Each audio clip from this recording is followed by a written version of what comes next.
The lady who married my eldest son said something mean to me. She said I didn't belong here because I only finished middle school and I'm living off a pension. She made me really angry. But before I could respond, my second son's wife interrupted, looking worried. She said something about a story. My eldest son's wife used to make fun of me, but now she's in a tough spot herself. My name's Sally, and I'm 62 years old. I've lived a simple life since finishing middle school. I worked hard to raise my kids after my husband died 5 years ago. I've managed to stay healthy with support from others. I'm still doing some work my husband used to do, and though there are some issues, overall, I'm content. But something's been bothering me. Hey there, I've got a delivery for you, I say to the delivery person at my door. They handed me a single sealed envelope and a beautiful bouquet of flowers. The card on the flowers read, "Happy birthday," signed by my second son, Tyler. It was a surprise because I'd never received anything like this before. Back when Tyler was single, his now wife Ariana probably took care of such things. Tyler's a laid-back guy, while Ariana is more organized and thoughtful. They live about an hour away, but they visit occasionally to check in and invite me on trips with them. I called Ariana to thank her, and she sounded happy, saying, "Happy birthday. I heard you like flowers. Take care, and I can't wait to see you again." Ariana's such a great wife, almost too good for Tyler. But then there's the other sealed letter from my eldest son, Tom. When I opened it, I found a birthday card. Tom, who got married before Tyler, isn't the type to do something like this on his own. So it must have been his wife, Mary, who sent it. Mary has always been a big worry for me. She brags about being highly educated and working for a big company. She's got a strong personality and can be pretty snobby. She judges people based on their education and job, and if she thinks someone's beneath her, she'll make fun of them. Since I only finished junior high school and have been working all my life, she looks down on me. I knew she didn't respect me from the start, but over time she's become even more arrogant. She'd show up at my house unannounced and expect me to cook for her, saying she was too tired from work. Sometimes she'd even ask me for money without telling my son Tom, who's also well off. Tom, bless him, is like a husband to me, gentle and kind, so I tolerate Mary because she married him. But it hurts, and I don't feel good about it. Still, she wished me a happy birthday, so I felt like I should at least thank her. That's why I decided to give her a call. I called Mary, and she sounded tired, saying she needed to keep it short because of work. I thanked her for the birthday card she sent me. She quickly acknowledged it and then reminded me about an upcoming family dinner, telling me to dress nicely so she wouldn't be embarrassed. I agreed and said goodbye. She didn't even say congratulations, but that's just how Mary is, I thought to myself, feeling a bit disappointed. I wondered if there was anything I could do about the situation. A few weeks later, I had the chance to attend a dinner party with my relatives. It was for my niece's wedding. She's always been dear to me since she was little. She's a cousin of my sons, Tom and Tyler. Since she wasn't having a big wedding, they decided to throw a dinner party to introduce her new husband to the family. Tom, Mary, Tyler, Ariana, and I were all invited. As we walked through the courtyard where the party was being held, I commented on the nice weather and how lovely my niece looked in her kimono. "You look great in your kimono, and it fits perfectly in this courtyard," I told her. "Well, it's a proper place today, and I haven't been here in a long time," she replied.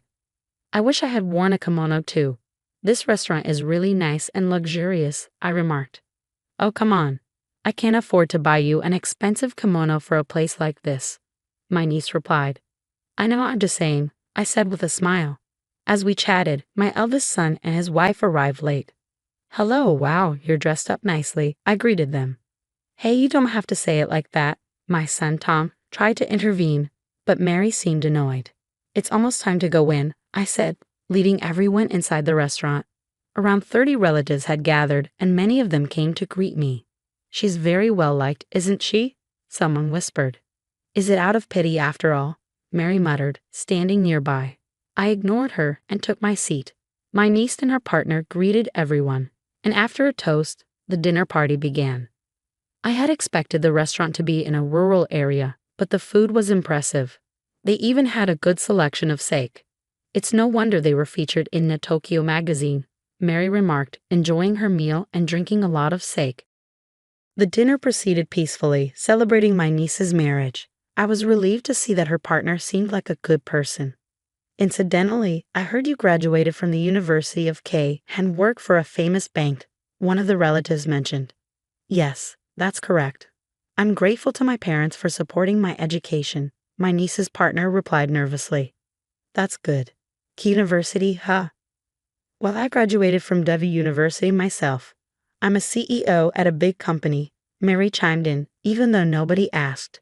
She seemed eager to show off her education and job. Tom tried to stop her, but Mary kept going. In today's world, your education really matters, don't you think? No, I don't agree. There are plenty of respectable people regardless of their education, my niece's partner replied firmly. But Mary didn't stop. I believe those who went to K University would understand that there are things only educated people can grasp. People without education are, let's say, at a lower level, right, Sally? She suddenly turned to me, but I already knew where this was going. I'm not sure, Mary. Maybe you've had a bit too much to drink. Why don't you step outside for some fresh air? I responded calmly, but it seemed to annoy her. What's wrong, Mary? You're being a bit harsh. Did you just tell me to leave even though I have a college degree and you only finished junior high? She snapped back. I don't get it. What's your problem? Tom tried to intervene, but I signaled him to stay quiet. It was time to address this once and for all, I thought. Mary, if you have something to say it. I encouraged her, though I already knew what was coming. She chuckled and then began. Let me be frank. If I were you, I'd be too ashamed to show my face in front of the family. You only finished middle school and have no qualifications. Everyone, including my niece and her partner, was watching us closely. I haven't seen you doing much since your husband passed away. You're unemployed at 62, nowhere near retirement age. Where I work, people are dedicated elite managers. I'm the main breadwinner, she continued, seeming to relish in it. You didn't even go to high school, let alone a good one. You're in this situation because you lack qualifications. Isn't that pathetic? I definitely wouldn't want to end up like you, Aunt, though I don't have to worry since I work for a big company, she added, her words causing even the waitstaff to pause and listen. Then she dropped the bombshell. Someone like you, who only finished middle school, doesn't belong here. It's embarrassing. You're just a poor person living off a pension. I don't want anything to do with you, so why don't you leave? Mary's words pushed me over the edge. I had been trying to tolerate her arrogance, but I couldn't hold back my anger anymore. My nose twitched and I fought back tears. I wanted to tell her to just shut up and listen, but before I could, Ariana, looking pale, interjected. Mary seemed confused as Ariana spoke. The relatives had various reactions. Some were bitter, some angry, some looked down on Mary. Tom looked downcast. What's going on? Mary demanded. Ariana, trembling, explained, Sally owns this restaurant. There was a moment of silence, then Mary laughed dismissively. Don't be ridiculous. What are you talking about? She scoffed. The manager and employees rushed to me. Boss, are you okay? She's amazing. She's helped me so much. Do you know what you're saying? The manager yelled at Mary. She turned to Tom, bewildered. Tom, what's happening? Wait, what they're saying is true, Mary exclaimed. Yeah, they're right. Dad and Mom started this restaurant, and Mom took over after Dad passed away. But she wasn't able to manage it alone, so now she lets someone else run it under her name. She really is the owner, Tom explained. Why didn't you tell me this before? If I knew, I wouldn't have said those things about the restaurant or the property. I wanted to leave my mom alone, especially since she was depressed after Dad died. And when you found out about her education, you looked down on her and lost interest, Mary admitted. What? How could someone who only finished junior high run such a fancy restaurant? The business must be failing, and the house is old. They really are poor, Tyler chimed in, addressing Mary's ongoing complaints. Actually, he continued, Mom likes to keep things simple, and the house is full of memories of Dad. She owns a condo near the station and other properties she and Dad bought together. Honestly, I think she earns more than you do. What? This is ridiculous. You're just a middle school graduate. Stop talking, Mary retorted angrily. Suddenly, a calm voice broke through the tension. It was a man who looked around my age, dressed sharply in a suit. What's going on here? He asked calmly. Who are you to butt in? Mary snapped. Guess, he replied calmly. Mary's face turned pale. No, it can't be. I'm the executive director, he revealed.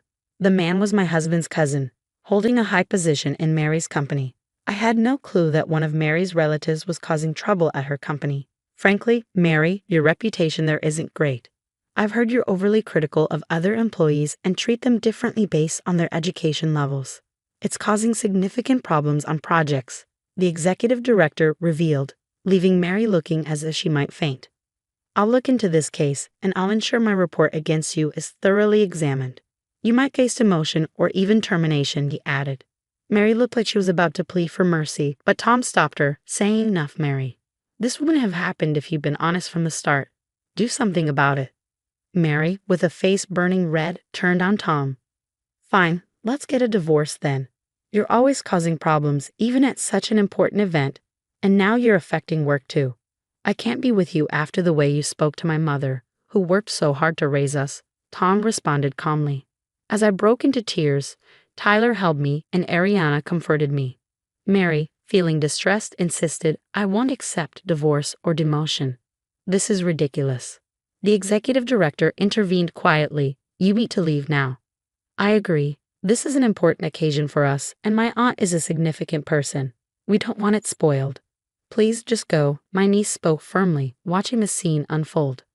Mary was in disbelief and left the room with the employee, stunned by the turn of events. Tom apologized to everyone for his wife's behavior, bowing deeply. My niece reassured me, expressing her love and support, while Ariana leaned in to tell me she respected me. Tom also expressed his desire to divorce Mary, saying he'd be happier without her. I was taken aback by Tom's decision to divorce because of me, and I felt guilty. But Tom reassured me, apologizing for everything and promising to be more respectful to his parents. After we all calmed down, we finished the dinner without any further issues. A few months later, Tom and Mary divorced. Mary caused a scene and tried to seek alimony in family court, but her claim was unsuccessful. An internal investigation at her company revealed her problematic behavior, and she was transferred to a smaller branch office in another prefecture, effectively being demoted. Something unexpected happened when Tom announced his decision to take over the restaurant. I had never pressured my children to take over the family business, wanting them to pursue their passions. But deep down, I felt a bit sad at the thought of letting go of the special place my husband and I had built together. Tom approached me with a serious expression, saying, Mom, that restaurant is filled with dads and your love and passion. I initially hesitated to take over because I didn't think I could handle it, so I worked for a restaurant chain instead. But seeing how much your employees love and respect you, I knew I wanted to protect the legacy you and Dad created.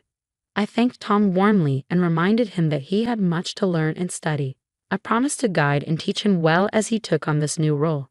Tom began working with me at the restaurant, and I found myself busy once again, training him. A year later, on my 63rd birthday, as Tom and I waited outside our house, Tyler's car pulled up. Ariana stepped out, her voice full of joy as she wished me a happy birthday. Tyler gently lifted their baby from the car seat, joining in the celebration. Welcome, all three of you. Now, with the addition of the little one, our family feels complete. I greeted them warmly, finally getting to experience the joy of being a grandmother to my precious grandchildren. It's time for me to fully commit to running the restaurant, and I look forward to serving delicious food for my nephew's celebrations, Tom declared, his eyes shining with determination after his diligent training. As we celebrate today, I secretly wish for Tom to find someone special now that he's a fully fledged chef. I added, hoping for his happiness and success in both his personal and professional life.